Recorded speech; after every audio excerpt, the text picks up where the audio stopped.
Patna airport पर doctor Mohan Yadav के स्वागत पर बीजेपी बिहार के प्रदेश अध्यक्ष सम्राट चौधरी, नंदकिशोर यादव, पाटलिपुत्र के सांसद रामकृपाल यादव, गृह राज्य मंत्री नित्यानंद राय दिखाई दिए। आपको बताते चले कि एयरपोर्ट से सीधा Mohan Yadav SK memorial hall पहुंचे, जहां श्री कृष्ण चेतना परिषद के द्वारा मोहन यादव के सम्मान में कार्यक्रम आयोजित किया गया। कार्यक्रम की शुरुआत दीप प्रज्वलित कर किया गया, जिसमें बीजेपी के तमाम बड़े नेता शामिल हुए, चाहे वो पटना साहिब के विधायक नंदकिशोर यादव, पाटलिपुत्र के सांसद रामकृपाल यादव, औराई विधानसभा के विधायक रामसूरत राय, सीताराम यादव, एमएलसी नवल किशोर यादव आदि तमाम बड़े नेता शामिल रहे। इस अवसर पर नंदकिशोर यादव पाटलिपुत्र सांसद रामकृपाल यादव ने भगवान श्री कृष्ण की प्रतिमा देकर सम्मानित किया गया। एमए न्यूज लाइव के लिए नीरज कुमार के साथ विशाल वैभव की विशेष रिपोर्ट पटना से। सरकार के पूर्व केंद्रीय मंत्री और वर्तमान में सांसद रामकृपाल जी, आपके लिए भी अभिनंदन। समाज के साथ आपने बैठने में गौरव महसूस किया। मैं आप दोनों को भी हाथ जोड़ के प्रणाम करता हूं, आप सबको प्रणाम करता हूं।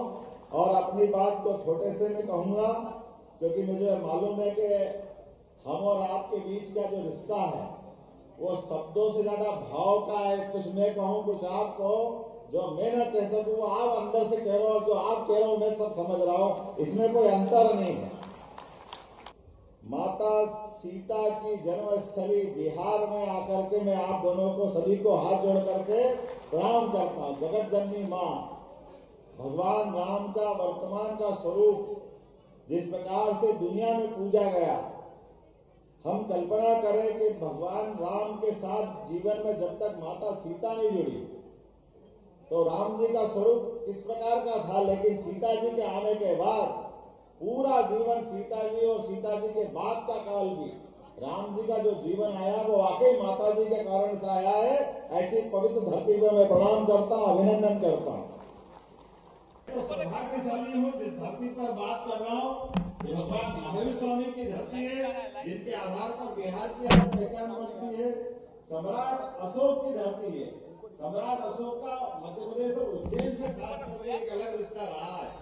अशोक 10 साल तक उज्जैन में कुमार करके थे तत्कालीन समय में, जिनकी संघमित्रा महल में 2 संतानें भी हुई। और ये हजारों साल से अपना मध्य प्रदेश और बिहार का रिश्ता रहता आया। जो यहाँ सम्राट बनता था, पहले वहां वो राज्यपाल करके काम करता था, गवर्नर करके काम करता था, और उसके बाद वो मगध में आते थे। पूरे देश के शासन संचालन में मध्य प्रदेश की भूमिका रहती थी। और बाबा महाकाल की नगरी, जहां से राजा सूरसेन यादव की लड़की से भगवान कृष्ण का 5वां विवाह हुआ, जिसका नाम मित्रविंदा है।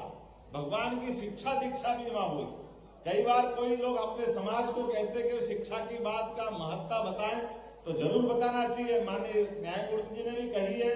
लेकिन शिक्षा के मामले में हमारा समाज कितना जागृत है, इसका उदाहरण 5000 साल पहले भगवान कृष्ण के काल से भी जुड़ता है। जब भगवान ने कंस का वध कर दिया, और ऐसा दुनिया का कोई उदाहरण नहीं है जब कोई सत्ताधीश का वध करे और वो सत्ता की कुर्सी पे न बैठे।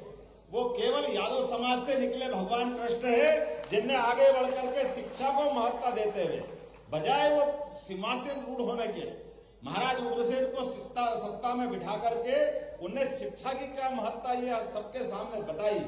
और हमको सबको मालूम है, एक ऐसे विद्यार्थी के नाते से भी उनकी पहचान है जो 5000 साल पहले उज्जैन में शिक्षा ग्रहण करने गए।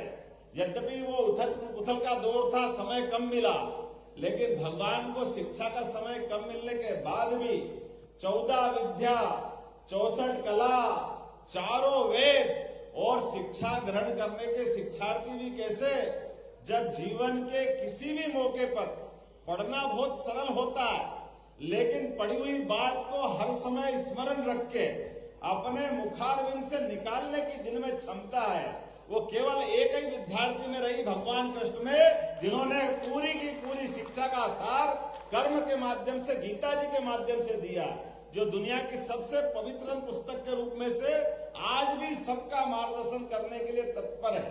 कोई भी क्रांतिकारी हो, कोई भी आजादी के सिपाही हो, अगर गीता नहीं पढ़ी तो उसको लगता जीवन अधूरा है। महात्मा गांधी से लगा करके हमारे तमाम क्रांतिकारी और दुनिया के सभी लोग जीवन में किसी मार्ग में बढ़ना, जिनने भी बड़ा संकल्प किया, गीता सदैव उसका पाथेय बनकर मार्गदर्शन करती रही है। ये हमारा सौभाग्य है। हम सब भगवान कृष्ण को हमारे वंश का तो मानते ही है, लेकिन भगवान कृष्ण की पहचान कैसी है? पूरे समाज के अंदर जहां कोई अव्यवस्था दिखे, जहां कोई अधर्म की बात दिखे, अगर किसी ने आगे बढ़कर अधर्म के खिलाफ संघर्ष करने का मादा उठाया तो वो केवल एकमेव भगवान कृष्ण है, जिनने अपने जीवन को आगे लगा करके सबके सामने खड़े होकर के धर्म की स्थापना के लिए सबसे पहले कदम बढ़ाया। हमारा धीरे मध्य प्रदेश के अंदर भगवान राम और भगवान कृष्ण के जीवन के विविध प्रसंगों को अंदर पाठ्यक्रम का हिस्सा बनाने का प्रयास किया कि इसके माध्यम से हमारी भावी पीढ़ियों को हम संस्कार देंगे। तो आज के इस अवसर पर आप सबने प्रेम से, सम्मान से मुझे ये स्नेह जो दिया है, मैं जीवन भर नहीं भूल सकूंगा। आप सबको प्रणाम करता हूं, अभिनंदन करता हूं। और आपके माध्यम से दो जानकारी देते हुए अपनी बात करूंगा कि जब मैं मुख्यमंत्री बन के आया और लोगों ने कहा कि आपकी प्राथमिकता क्या क्या होगी, तो हमने कहा हमारी प्राथमिकता तो जनता की सुविधाओं के लिए होगी। हर आदमी के जीवन में बदलाव लाए, भौतिक सुख सुविधा दे, बाकी व्यवस्था करे। लेकिन एक और प्राथमिकता भी है। वो प्राथमिकता क्या है? अरे जिन जिन महापुरुषों से, जिन भगवानों से हमको संस्कार मिलते, आदर्श मिलते, उनके जीवन को भी हमको मालूम है। भगवान कृष्ण मध्य प्रदेश की धरती पे आए तो सांदीपनी आश्रम वही है जहां उनकी शिक्षा दीक्षा हो, तो उनके शिक्षा दीक्षा के पाठ्यक्रम को सबके सामने लाते हुए जहां जहां उनके चरण पड़े, प्रत्येक स्थान को तीर्थ के रूप में विकसित करेंगे, हमारे पूरे समाज को प्रेरणा मिले। इसलिए उस चीज को जोड़ करके हम आगे बढ़ रहे हैं। मेरी अपनी ओर से आप सबको भी निमंत्रण है, आप कभी भी आए, मध्य प्रदेश में आए, अपने किसी प्रकार के व्यवसाय को करना व्यवसाय करें, आपको स्थायी बसना स्थायी बसे, परमात्मा करे आपको अपने अपने ढंग के जो जो आपके इष्ट है वो सबकी प्राप्ति हो। एक बार फिर आप सबका वंदन करता हूं, अभिनंदन करता हूं। मेरे साथ प्रेम से बोलिए, बोलो गोपाल कृष्ण भगवान की।